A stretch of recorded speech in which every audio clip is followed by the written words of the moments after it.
서가열의 부처님께서 사바세계에 오셔서 80여 성상을 우리와 함께 사시면서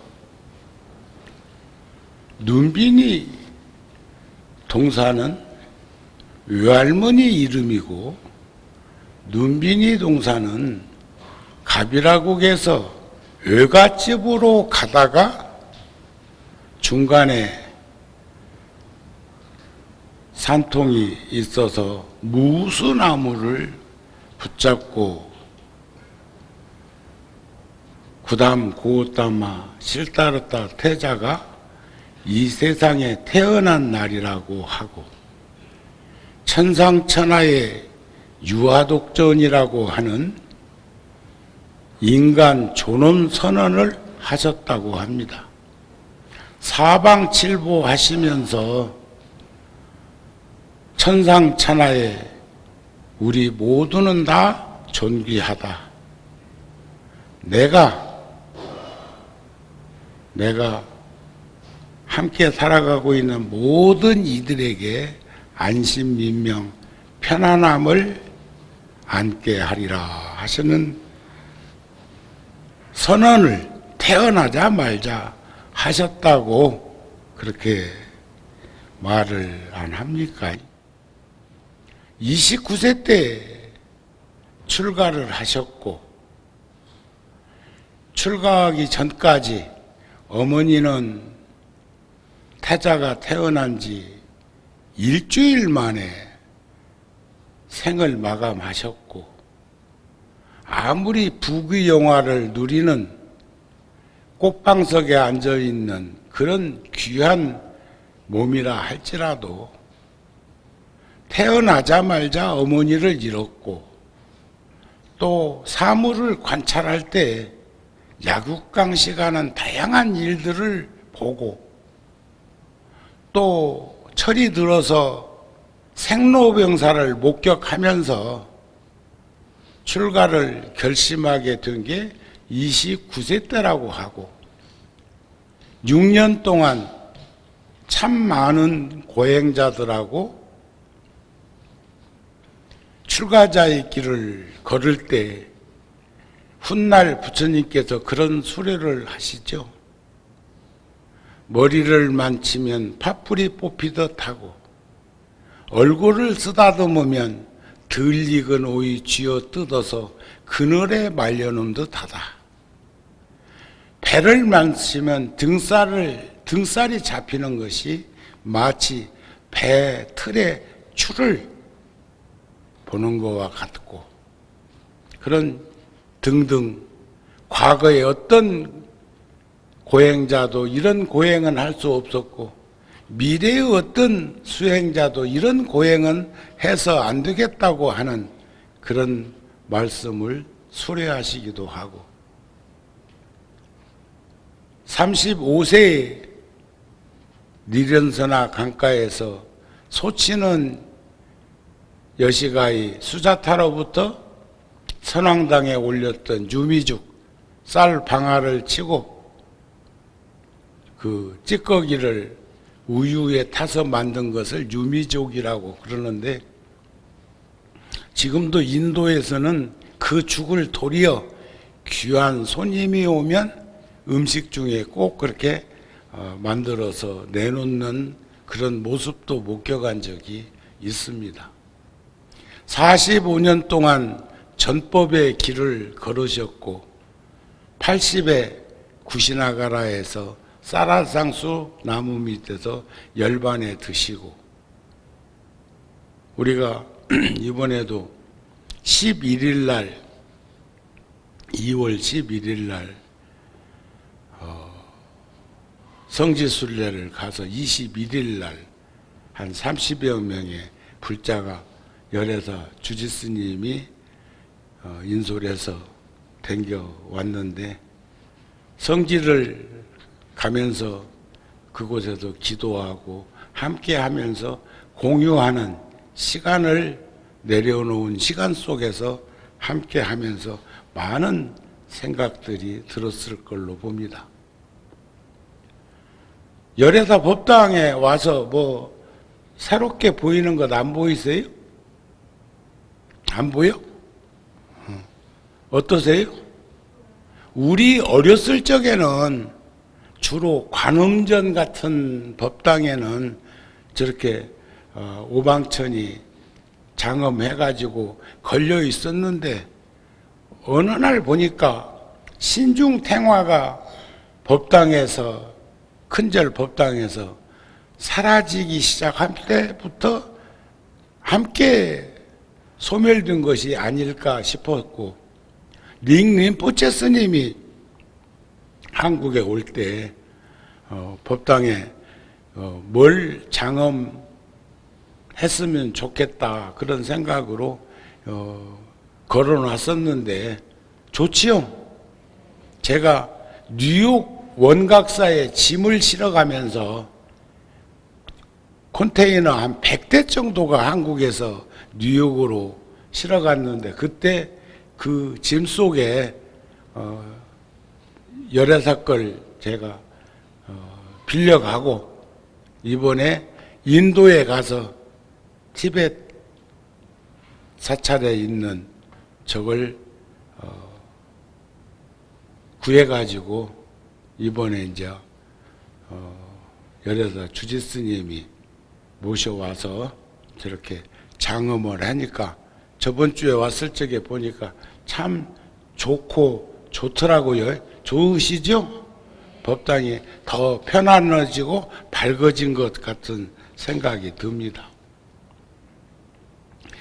오늘은 제가 화엄경 10지품 가운데에서 선현지, 어제까지 부동지를 했고 선현지를 해야 하지만 오늘은 부처님께서 생애를 살아오시는 동안에 열반에 드시던, 제가 92년도에 그 부다가야에 그 고려사 그 절을 하나 성지에 세우고 싶어서 준비했던 그 불사금을 가지고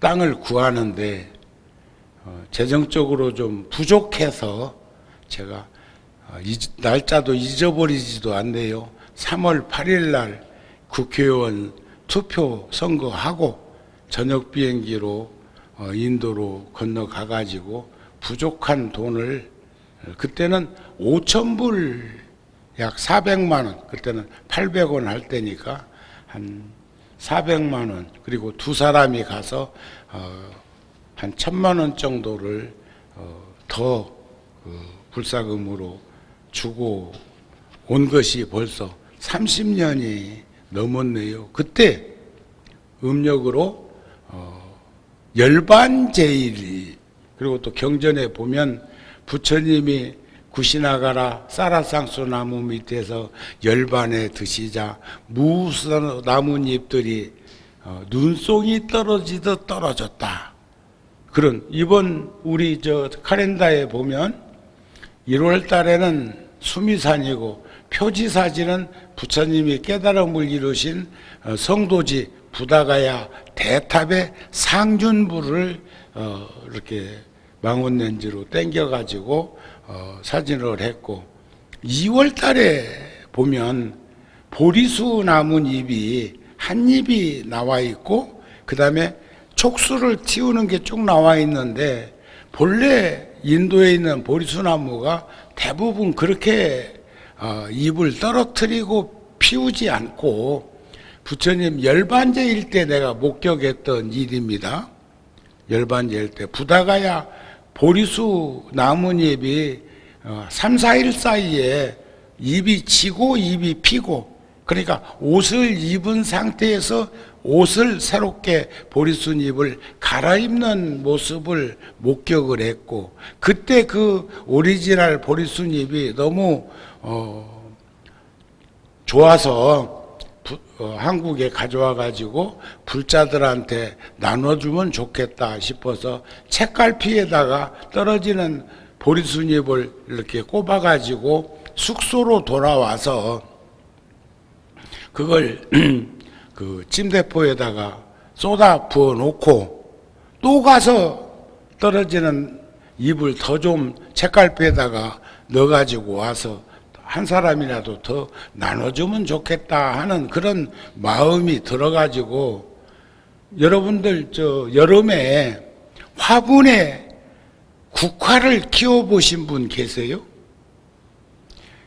수분이 부족하면 이파리가 다 처져 있는데 물 한 바가지를 떠다가 화분에다가 붓고 바가지를 놓으려고 돌아섰다가 돌아보면 그 사이에 벌써 싱싱하게 국화잎이 파릇파릇하게 심을 받고 있는 것을 목격하셨던 분도 계실 거예요.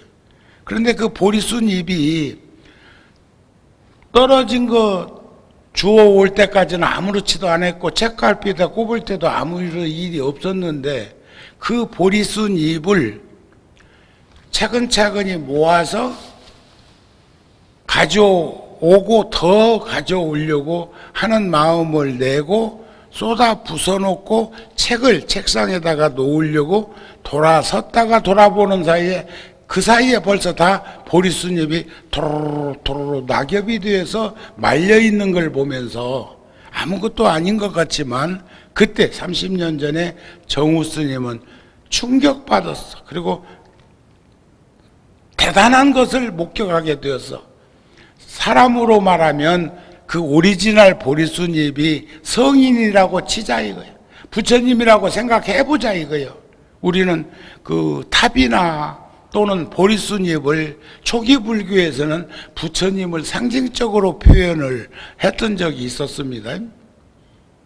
그러는데 그 잎이 명이 다해서 수명이 다해서 떨어진 것은 그냥 나무에 달려있는 걸 따면 네이크로 봐도 세이크로 봐도 마찬가지지만 풀잎도 붙어있는 기운을 가지고 있을 때는 말려놓으면 그 모습을 잊어버리지 않는데, 그 보리수가 떨어진 다음에 보니까는 전부 다 일반 연희 낙엽처럼 도로로 도로로 이파리가 말리는 걸 보면서 우리가 복을 지으면서 살아라, 덕을 쌓으면서 살아라, 수행은 닦으면서 해라 했던 것처럼 복덕해라고 하는 것이 마치 저 보리순잎이 명이 다해서 수명이 다해서 떨어진 이파리의 생명력이 상실된 것처럼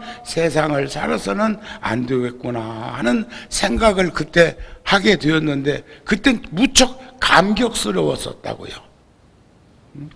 그런데 그 보리수가 어느 때 가서 보니까 겨울에 추웠던지 아니면 가물었던지 이파리를 다 떨어뜨리고 있다가, 그렇게 요때 새순이 돋는데 한 이파리가 완성되게 나와가지고 하는 말이, 야, 원래 경칩에 개구리 나온다고 하잖아요. 그러듯이 이파리가 나와가지고, 야, 나와보니까 괜찮다, 너희들도 다 나와라 해가지고 한 입씩 한 입씩 이파리가 솟구치는 것처럼 느껴져가지고 사진에 담아놨다가 제가 2월달 카렌다에다가 그 사진을 사용을 했고, 3월달 카렌다에는 니련서나 강가에서 소치는 여시가이로부터 수자타로부터 유미주 걷어잡수시고 그 고행해가지고 피접성결한 그 몸을 그 강가에서 몸을 씻었던 그 강변, 니련서나 강이라고 그럽니다.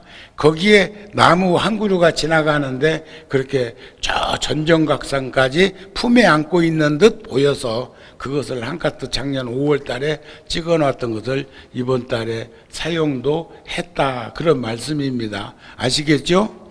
그리고 합창단 오늘 음성공양 아주 편안하게 들려와서 좋았습니다. 인생은 초대하지 않아도 저 세상으로부터 찾아왔고, 인생은 허락하지 않아도 이 세상으로부터 떠나간다고 하지요. 인생은 찾아온 것처럼 그렇게 떠나갑니다.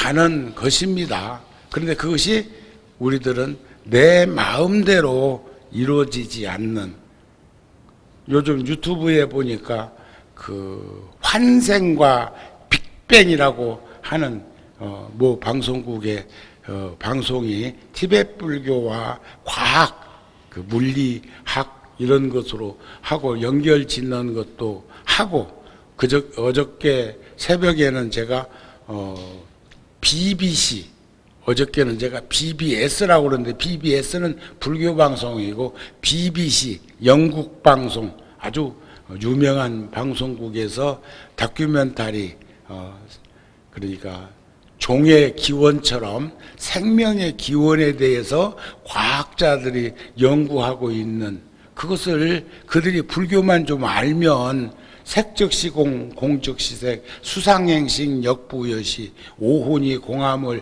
비추어 볼 수 있으면은 색과 공이 다르지 아니함을, 색은 있는 현상이요 공은 있는 그대로인 것을 알게 되면 과학적으로 연구하는데 크게 도움이 될 텐데 하는 그런 마음도 들었고, 5월 16일 날 정월 보름날 열반하셨던 대만 불광산사의 성운대사 스님이 정월 보름날 열반하셨어요. 97세로. 그런데 그날이 100일이 되어서 무슨 백제를 따로 모시고 그런 게 아니고 제자들이, 제가자 불자들이, 스님들이, 스님이 작곡한, 작사한 음성 공양을 하면서 그렇게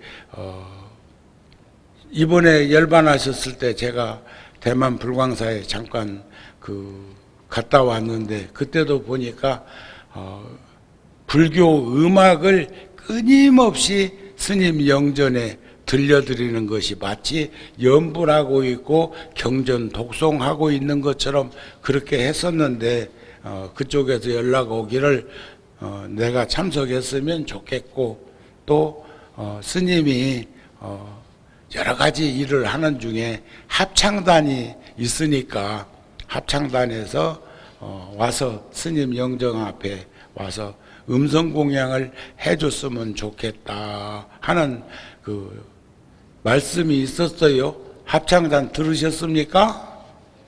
들으셨어요? 대답 소리가 시원찮네.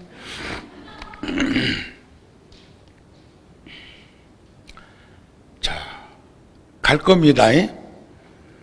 세존이시여, 부처님께서는 무슨 연고로 4월 8일 탄생하고 2월 8일 출가하고 나벌 8일, 12월 8일 정각을 이루셨는데 2월 달에, 그것도 2월 보름날 열반하시고자 합니까?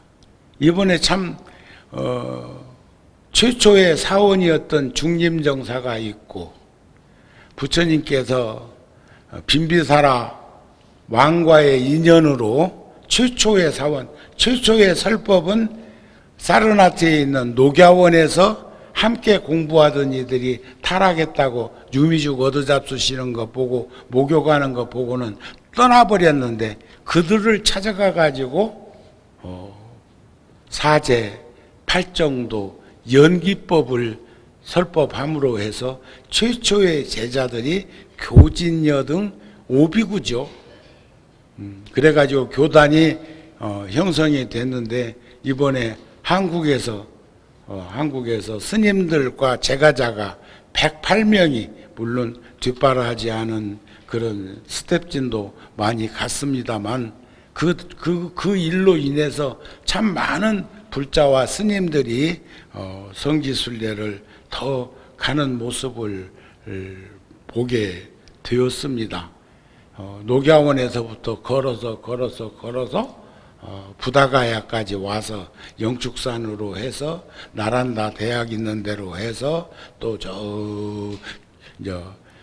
구시나가라 쪽 열반하신 걸로 가는데, 부처님께서는 80에 법화경을 영축산에서 8년 설법을 하시고 그리고는 3개월 후에 이제 내가 열반에 들 거라고 하는 말씀을 저 기원정사쯤 가서 하셨는데 그때부터 부처님이 그 노구를 이끌고 걸어서 거실어 아마 좀 제가 생각할 때는 가비라국 눈빈이 부처님이 출가하지 않으셨으면 부처님 생전에 가비라국이 멸망하고 코살라국으로 합병되지 않았을 것인데 하는 그런 인간적인 아픔도 있었던 것 아닐까.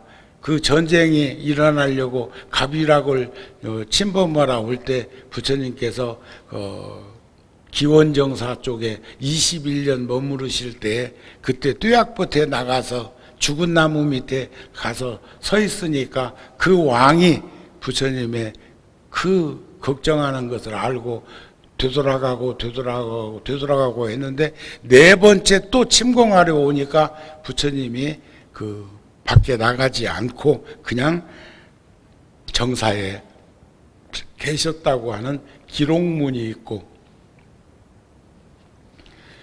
그런데 그래서 부처님이 그쪽으로 가셨고 구시나가라에서 부처님이 열반지에서 열반하실 때 그 가비라국을 향해서 누우셨던 것이 아니었을까. 불과 한 100km 정도 남겨놓고 더 가지 못하시고 거기서 이제 인멸에 드셨는데 그때 제자들이 여쭤봅니다.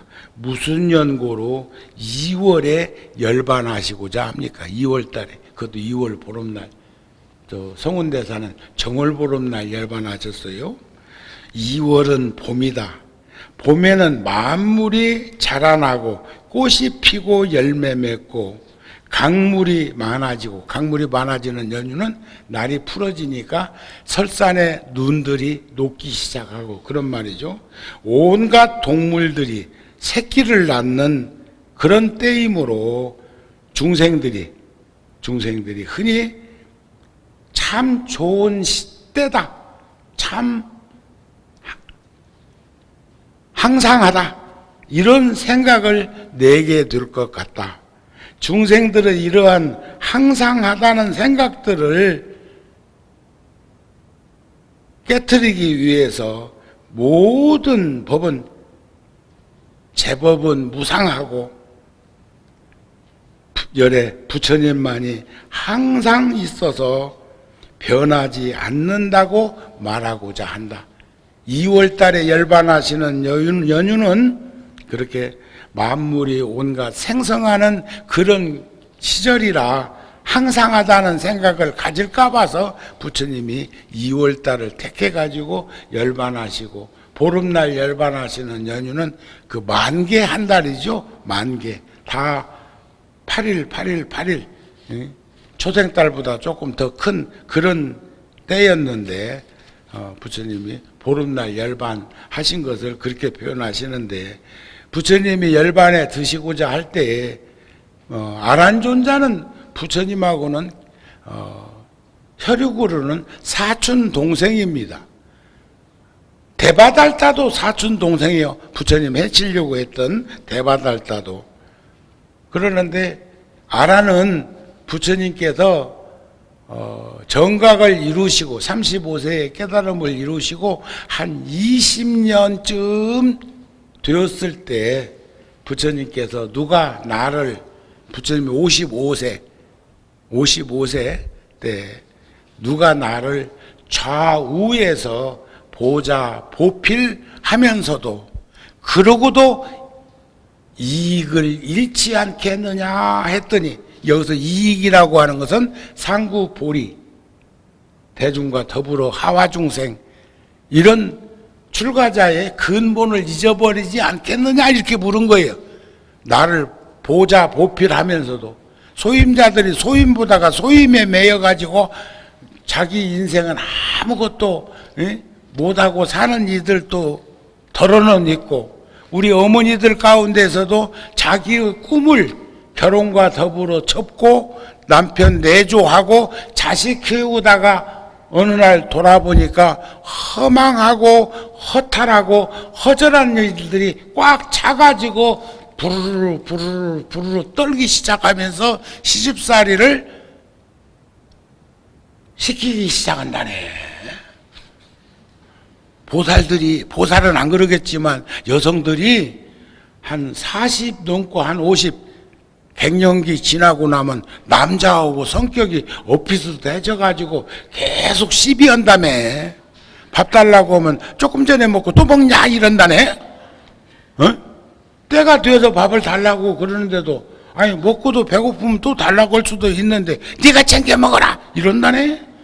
여기 저 불교 집안에서는 그런 일 없고 딴 데서 이 얘기를 하는 것을 내가 들었어. 아 요즘 눈치 봐 이랬었더라고.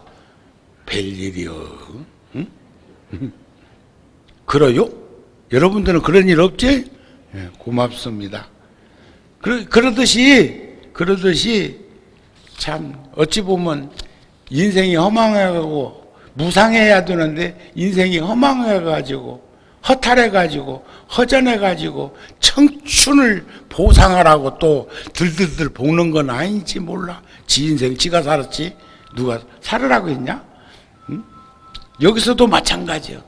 누가 나를 좌우에서 보자 보필하면서도 그러고도 출가자의 이익, 그것은 출가자의 이익이란 수행과 전법이에요. 이익을 잃지 않겠느냐 했더니 요즘 보면 달라이라마 스님 영상으로 이렇게 볼 때 보면 주변에 원로들이 나이 많은 스님들이 물론 젊은 스님들도 옆에서 시봉을 하고 이렇게 보자보필 하지만 많이 그렇게 앉아있는 모습들을 목격하게 되기도 합니다.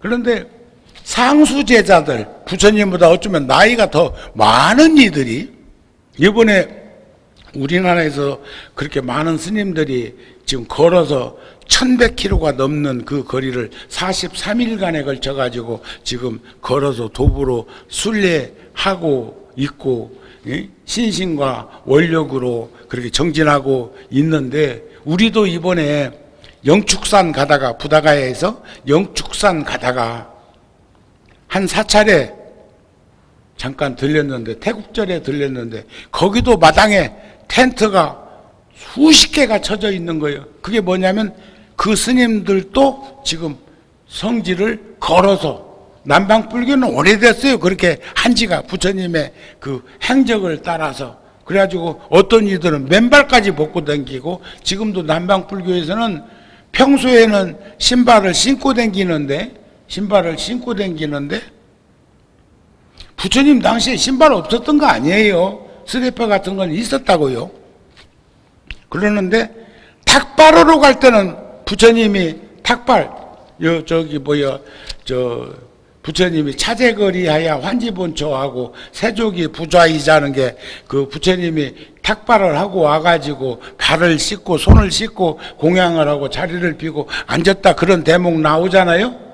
그 세족이라는 말이 발 씻었다는 말이에요. 왜냐하면 맨발로 나갔다 왔으니까. 지금도 남방불교에서는 탁발하러 갈 때는 맨발로 갑니다. 그러는데 너무 우리 일행은 만나지 못했지만 너무 고맙고 감사해서 제가 1000불을 130만 원을 공양금으로 그 전혀 알지 못하지만 삭발염이한 스님들의 순례자길에서 제가 그렇게 드렸더니 너무 인소라는 주지 스님도 고마워 하시더라고요. 잘했지요? 그러는데 그런 상수제자들이 서로 부처님을 보필하겠다고 하니까 부처님이 안 되는 이유를 다양하게 말을 해. 그러면서 나이가 많아서 시자가 필요한 나이에 어찌 나를 도와주겠다고 하는가 그렇게 정중히 사양을 하니까 사리불존자 반야심경에 나오는 사리자 사리불존자가 지혜제일인데 이렇게 정에 들어서 부처님의 마음을 읽어보니까 아란이가 와서 좀 거들어줬으면 좋겠다 이거예요. 아란이가.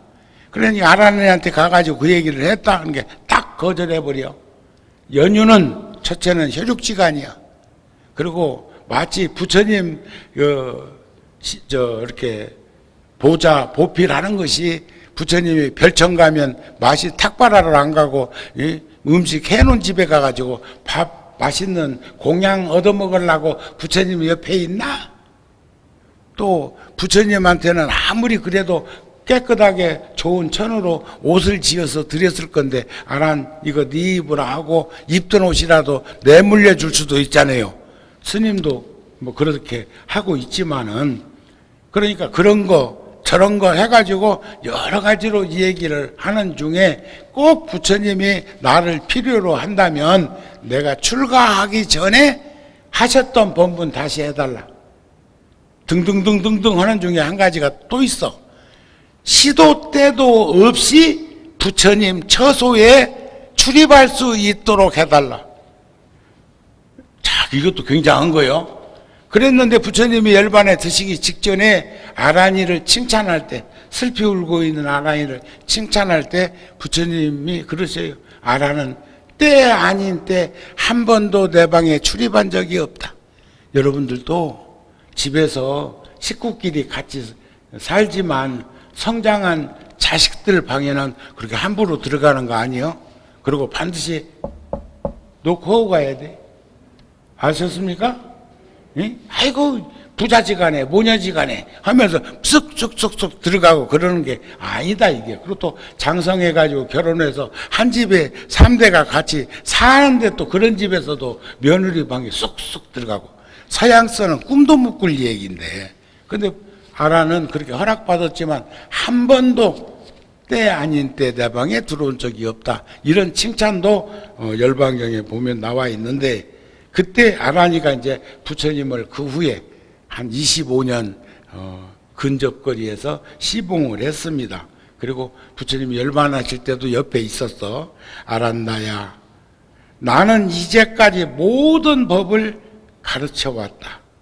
법을 가르치는데 인색해 본 적이 없다. 뭐 요즘 보면 특허 제출하고 실용신안 뭐 등록하고 해놓으면은 요즘도 이번에도 미국에서 우리나라 전자 업체에 중국하고 연결되어 있는 것을 제재를 가하던데 왜냐하면은 중국에서 자꾸 신상품, 신제품의 정보를 빼가지고 저들 걸로 만들어가지고 지금 너무 그게 과하다 이거요.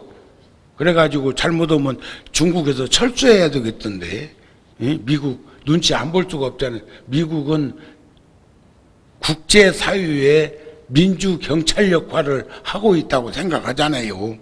근데 무슨 힘이 그렇게 세가지고 그러나 몰라요. 자, 이제 나는 늙고 기운이 소요했다. 내 나이 80이다. 낡아 빠진 수레가 근근히 간신히 움직이고 있는 것처럼 내 몸도 겨우 움직이고 있다. 그 연세에도 부처님은 80에도 걸으셨단 말이죠. 거기다 대고 부처님은 평발이야. 평발은 많이 못 걷는다고 그러잖아요. 부처님은 바이살리 지방에 흩어져 있는 제자들을 모이게 하고 내가 석 달 후에 열반에 들겠다고 말씀하셨고 그 후에 구시나가라 사라쌍수 나무 밑에서 자리를 펴게 하고 나는 오늘 밤 여기에서 열반에 들리다 그러셨어요. 오늘이 뭔 날? 2567년 전에 열반. 근데 불기는 우리나라는 부처님 열반하신 그 해부터 쳐서 그렇고 남방불교는 축이 지금 이것은 부처님이 태어나신 게 아니요. 열반에 드신 것은 청정 법신으로 돌아간 날이라고 할 수는 있겠지만 거기에 80을 보태야 부처님이 탄생한 눈빈이 동산에 태어난 연호는 그렇게 됩니다. 이건 열반연호예요. 근데 우리나라는 열반하신 해부터 쳐서 우리가 태어나면서부터 나이를 먹는 것처럼 서양 사람들은 1년 돼야 한 살이라고 한다며 1년 되기 전에는 몇 달 요런다네. 아이고 뱃속에 있는 10달은 생명 아니요? 우리는 그거 인정을 하되 우리는 우리식으로 삽시다. 몇 살? 부처님은 열반에 드신다는 말씀을 할 때 아라는 지금도 아잔타 석굴에 가면 부처님의 열반하신 인멸상이 석상으로 크게 벽에 동굴에 석굴에 새겨져 있는데 거기 보면 밑에서는 아란이가 그냥 상상할 수 없을 만큼 슬피 눈물을 흘렸고 저도 눈물을 잘 안 보이는 편인데 월안오 스님, 은사 스님 제가 27살 때 49살에 열반하신 은사 스님 가셨을 때는 업장이 무너져 갖고 눈물 한 방울도 안 흘렸는데 월안오 스님의 보살핌, 노 스님의 그 자비와 연민심으로 우리가 성장했다고 생각을 할 때 월안오 스님 열반하실 때는 하염없이 제가 눈물을 흘렸던 기억이 있는데 이번에 불광산사에 가가지고 성운대사하고 저하고는 40년이 넘습니다. 인연이. 구룡사에도 여러 번 오셔서 법문을 하셨고 또 통도사에서도 법문을 하셨고 또 그리고 불광사에서도 이런 말씀 저런 말씀 하시면서 내 얘기도 많이 하셨다고 합니다. 그러는데 스님 슬퍼서 돌아가신 게 슬퍼서 눈물이 난 게 아니고 많이 법렬해서 그리고 어서 속환사바 하시라고 그런 염원을 담았는데 부처님은 한쪽에서 울고 있는 아란을 불러서 아란다야 울지 말아라. 가까운 사람과 언젠가 한 번은 헤어지게 되는 것이 이 세상의 인연이다. 한 번 태어난 것은 반드시 죽게 마련이다. 죽지 않기를 바라는 것은 어리석은 생각이다. 그대는 그동안 나를 위해 수고 많았다. 25년 이상 그렇게 시봉을 했으니까 내가 떠나간 뒤에는 더욱 정진해서 성인에도 팔정도 자리에 오르도록 해라. 아란다는 슬픔을 참으면서 부처님께 열반에 드신 다음 장례 절차까지도 물어요. 어떻게 하면 되겠습니까? 하니까 부처님 말씀하시기를 그대들은 출가 수행자는 나의 장애 같은 것에 상관하지 말아라. 그대들은 오로지 진리를 위해서 부지런히 정진해라. 열애의 장례는 신도들이 제가자 불자들이 알아서 치러줄 것이다. 응? 그날 밤 많은 이들이 부처님께서 열반에 드신다는 소식을 전해지자 슬퍼하면서 쌀아쌍수 숲 사이로 모여들었는데 그러나 아라는 부처님을 번거롭게 해드려서는 안 된다고 부처님 뵙기를 청하는 이들을 다 거절하고 있었어. 그때 부처님께서 하시는 말씀이 그들을 내 가까이 오게 하라. 진리를 알고자 찾아온 사람들을 막지 말아라. 그들은 나를 괴롭히기 위해서 온 것이 아니라 내 설법을 듣고자 온 것이다. 자, 이런 부분이 이게 우리가 평생 동안 가슴에 새기고 살아야 돼요. 저는 가끔 내 허물을 사진 찍자고 하면 요즘은 그래도 저 휴대폰 카메라가 많이 좋아졌지만 그 전에 저 카메라 가지고 사용할 때 휴대폰 가지고 사진 찍을 거라고 저 서주세요 하면은 그러기가 싫었어. 아이고 그거 갖고 찍으려고. 응? 그랬는데 요즘 하도 저 좋아져 가지고 아무데나 그냥 서 있으면 자기들이 알아서 찍으면 되는데. 응? 또 성운대사 같은 스님도 보면은 시간이 이제 별로 없네. 성운대사 같은 스님은 홍콩에서 설법하고 계시다가 우리 왔다고 불광사에 들어오셨고, 들어오셔서 우리를 만난 다음에 1시간 이상 사진까지 다 찍어주고, 그때 본사주지들인데, 그러고는 또 홍콩으로 가셔서 저녁 법문을 하셨는데, 그때 불광산 주지가 타이페이에서 법회가 있다고 올라간다고 전화로 보고 드렸던 모양이라 혼났다고 하더라고. 한국에서 교구장들이 불광산을 탐방했는데 주지가 오늘 법문 안 하면 못하냐? 네가 못 오면 다른 스님이 하면 되지. 그래가지고 성운대사가 오실 때까지 불광산을 못 떠나고 우리 옆에 있다가 성운대사 오시니까 인수인계하고는 간 적이 있었어. 그리고 휠체어를 타고 다니실 텐데 사진 찍을 때는 일어설만 하니까 꼭 휠체어 치우고 서서 사진 찍어주고 이동할 때는 휠체어를 타시는 그런 모습들. 눈이 보이지 않는데